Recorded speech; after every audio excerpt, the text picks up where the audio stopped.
Hello, 3, 2, 1, and we're live. Lovely to see you. Hello on this sunny Monday. And I'm Russell Pearce, and I'm a Homefirst community agent.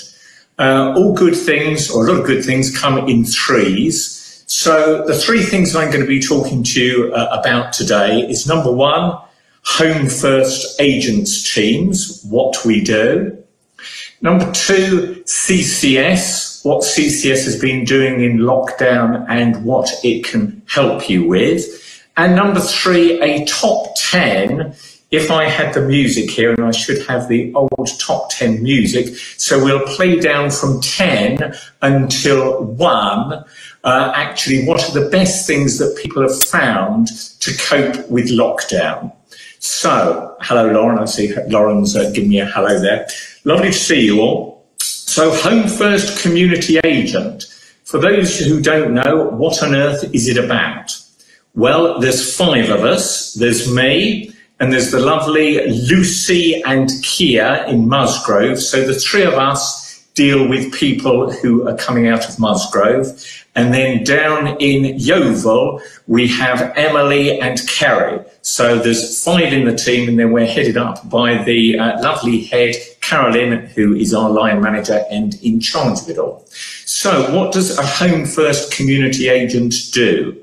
Well, we help people to get out of hospital and then hopefully stay there, stay out of hospital.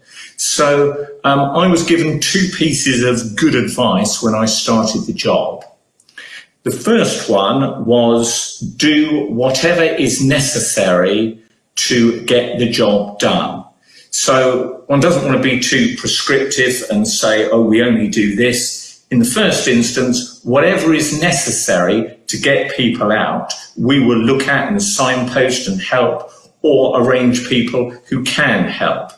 Obviously, that's within the confines of occupational therapists and the nursing staff and the care staff, but we're looking to get people home and stay home. It's called Home First because Home First is the best place for people. So we help people to be independent and to be resilient. So the first piece of advice was do whatever it takes. The second was basically treat the clients and treat people as you would treat your friends and family. So in the same way as you do whatever is necessary to help your friends and family to stay out of hospital, you do the same thing. From a practical point of view, it can have the whole range from helping people and signposting them with regard to their packages of care. So help them with micro providers, people who can come in and help them with washing and personal care and domestic assistance. So it's helping with regard to micro providers to care agencies. So we help people and empower people, get the information and the resources to do that. It may well be that the property isn't in an excellent or good enough state for people to come home. So on that basis, we then help with regard to sending in people and arranging for people with regard to deep clean and to clean the property and to also make sure it's safe for them to go home. Another aspect is obviously the side with regard to being isolated and alone, and that's where CCS, Community Council for Somerset, can be so helpful in knowing we've got 56 agents throughout the whole of Somerset, and we've got 8 more starting tomorrow, and they're linked in with the community and know what the community has to offer. So the good thing is that whenever there is a problem, whenever I don't know what to do, I can turn to the other 56 and ask what their experience is. So we're using the knowledge of everyone. So Homefirst agent, I get involved when people are coming out of hospital. Since COVID, discharge to assess has been the major way or the most popular way that people are coming out of hospital. So it means that they're put into their homes and assessed there what they need and have a care agency helping at the same time. So a Homefirst community agent, that's what I do. We've also got throughout the whole country, not the whole country, the whole of Somerset, the other 56 agents who are helping with regard to all 4 parts of Somerset, and help with regard to anything from with regard to financial problems, emotional problems, any problems they've got, any practical problems, you can contact us and we will find a solution. So what has it been like with regard to the lockdown? I started the job on the 11th of March, so only had 12 days before the lockdown. So what happened when we went into lockdown is that CCS geared up to see what additional help we could provide. So one of the first things that I was involved in, I was brought in to help with, is with regard to the food banks and making sure that they had enough food. So the top people at CCS looked to see with regard to suppliers, which suppliers could help, and then I just linked in as a link person to do that. I'm being told we're having trouble streaming to Facebook. This may be an issue on Facebook's end, so I hope you're seeing me. I really hope so, and I'm not just talking into the ether. So I hope that sorts itself out. So one of the first things I did was link up with the food banks.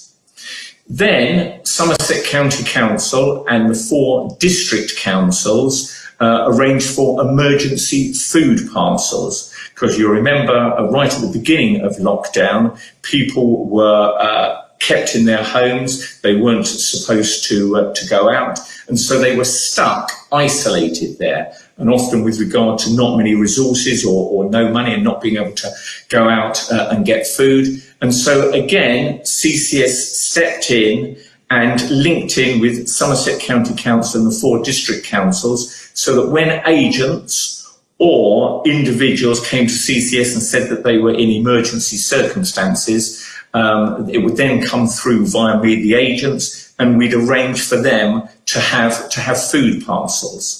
So that was very, very useful. And so that brought the question of food more to the front. And so then Somerset Resilience Food was brought about, Somerset Food Resilience. So that was commercial enterprises and donations were giving food, and we were then doing community drops and taking them around the community to where the food was absolutely necessary. So again, always responding to what was necessary. After a few weeks and months of the lockdown, people became understandably very bored, didn't know what they were going to be doing.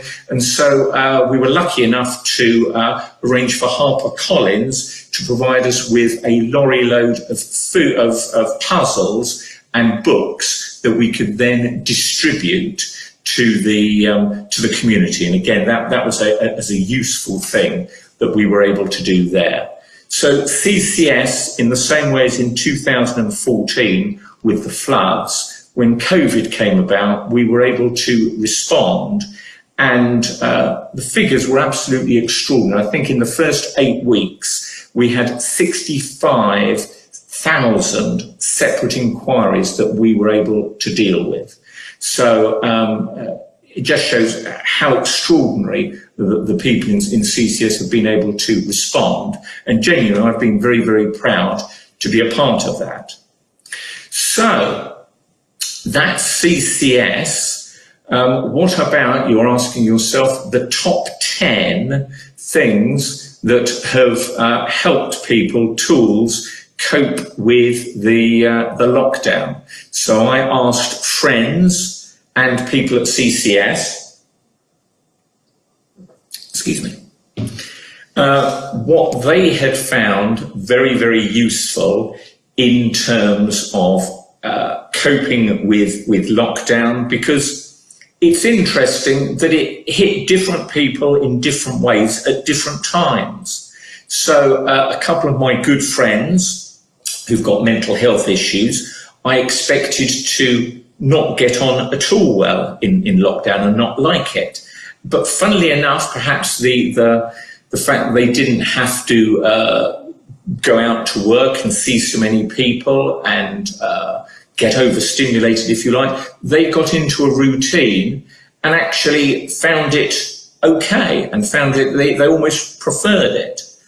Other people, understandably, it freaked them out and found it extremely difficult.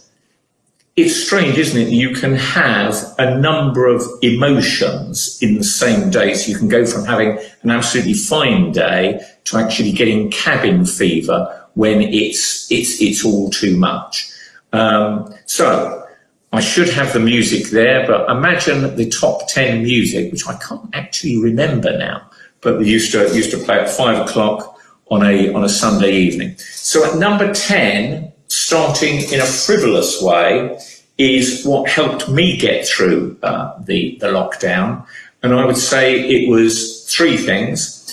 One, bubble baths. I really enjoyed luxuriating in a bubble bath in the evening and listening to podcasts. Never had bubble baths before and thoroughly enjoyed it.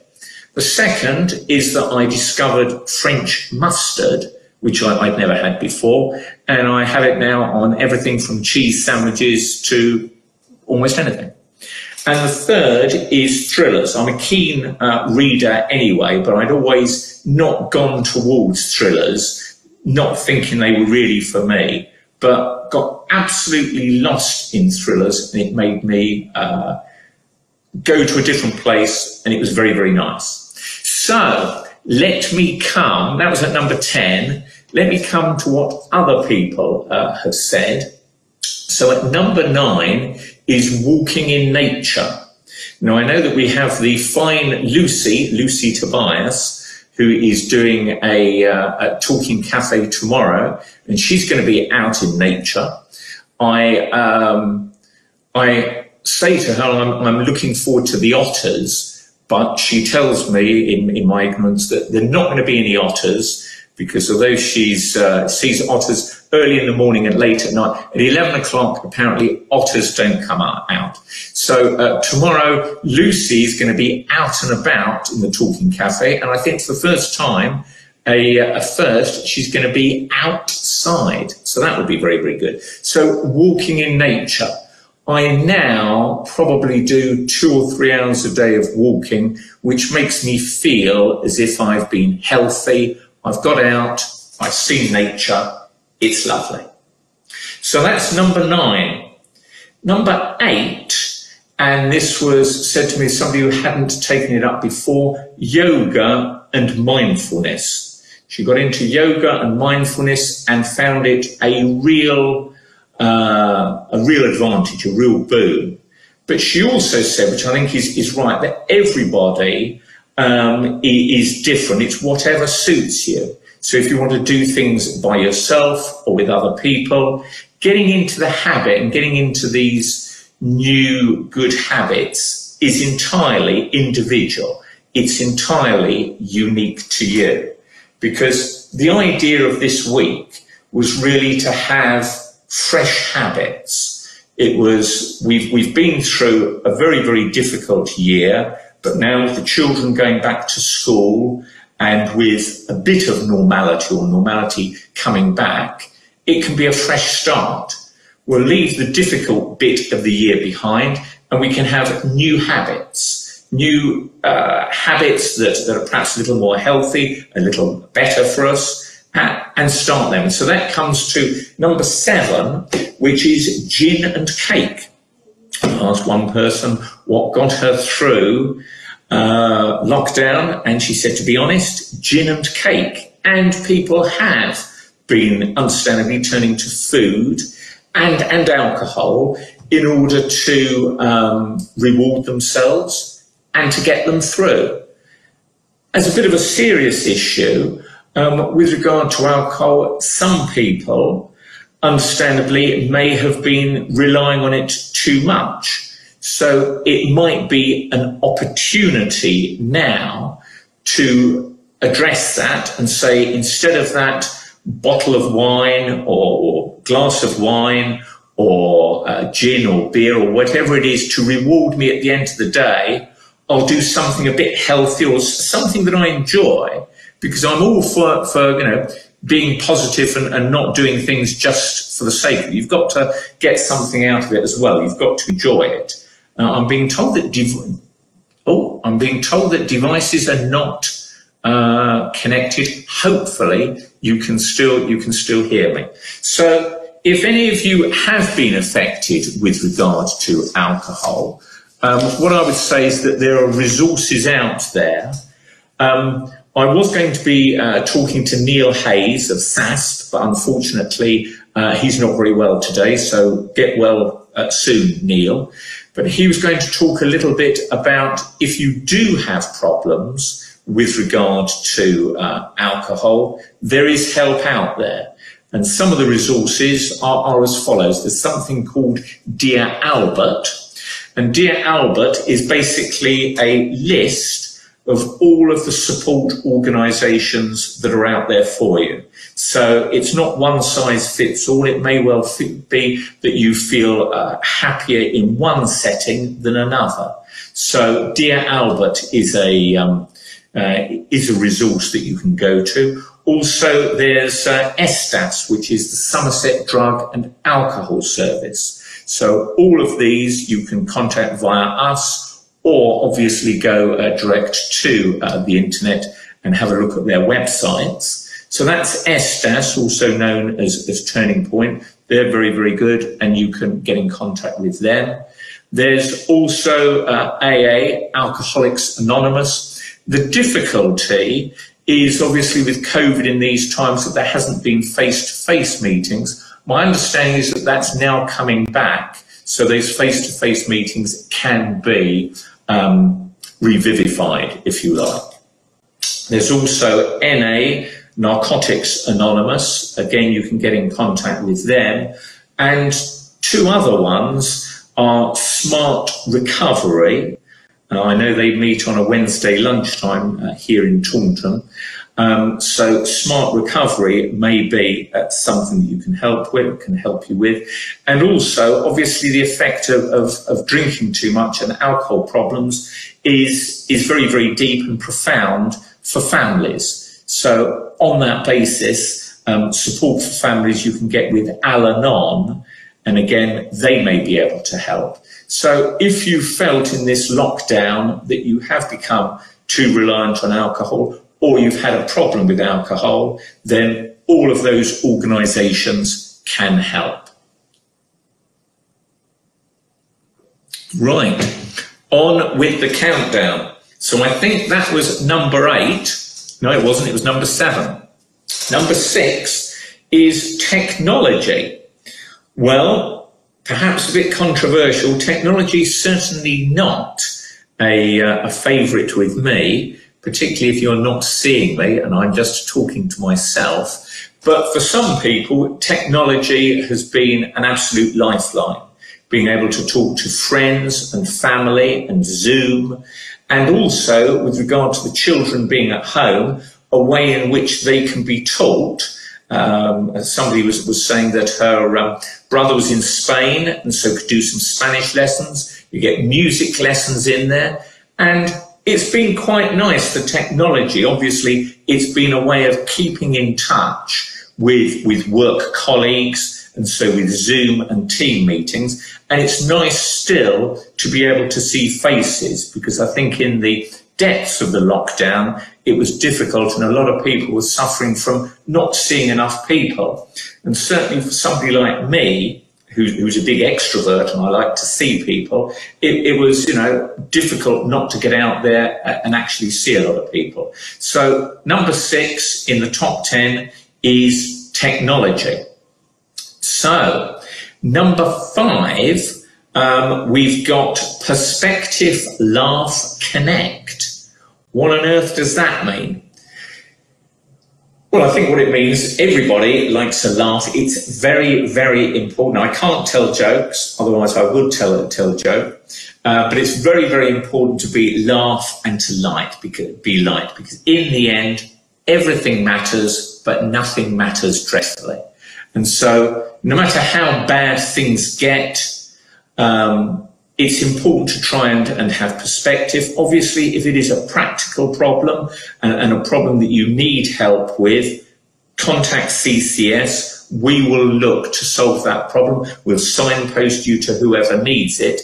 And there's the bank, if you like, of all of the experience and knowledge of the 56 agents and the 8 more that are coming on stream tomorrow. So keep perspective and connect. It's important to connect with people, because I know it's a cliche that a problem shared is a problem halved. Two heads are better than one. But it really is talking to somebody, getting it off your chest really does help. What has been so fantastic during the pandemic is to see the volunteers. There were literally thousands and thousands of people that volunteered in Somerset.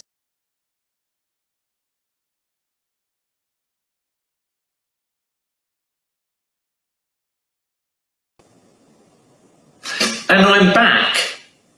I'm sorry about that. My legendary prowess with technology has broken the talking cafe, but Hannah has repaired it. Thank you very much indeed. So we were interrupted in the top 10, and we're down now to number 4. Number 4 is new habits to replace bad old habits. It's said that if you can do something for 21 days, that is fantastic, and it starts, hello again, and it starts you off being able to make that habit a new one which will continue. So with this fresh new start, with children going back to school and coming out of lockdown a bit, let's get some new habits going. Be they exercise or whatever. You can start small and whatever works for you. Number 3, if you have been able to work during the lockdown, it's important to keep limits. Although the big advantage has been that people have not been having to commute, sometimes for people that commute is a useful buffer in that we can de-stress while we're leaving the office or wherever we're working, and we can actually relax. So I think it's important. I've got into the habit of finishing work at 5, going on me long walk, then having me bubble bath, mustard thriller, jobs are good. So I think it's important to have that buffer in your working day so that when you decide to finish, you do something different, get outside, because otherwise you can creep into working too much. We're coming to the top 2. What could be the top 2? It's not that exciting. Well, it's quite exciting. So the top 2. So the second one, which was suggested to me, morning, Linda. I don't know whether this helps you. Sometimes you can wake up and not feel that great. You've got things on your mind.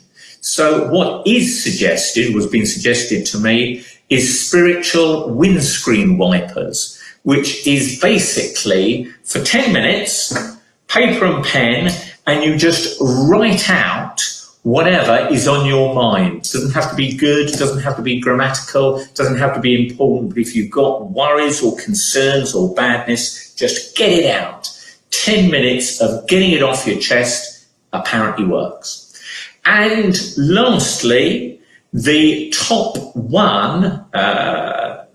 number one is being grateful for things, because still with friends and family and roof over our head or air, going out to go for walks, whatever it is, having a job that's rewarding. 3 things that you can be grateful for, and they don't have to be big. It can be the sort of dog, it can be the mustard, it can be whatever it is. So to be grateful. So there we are. I hope one of those 10 was useful and you might have liked.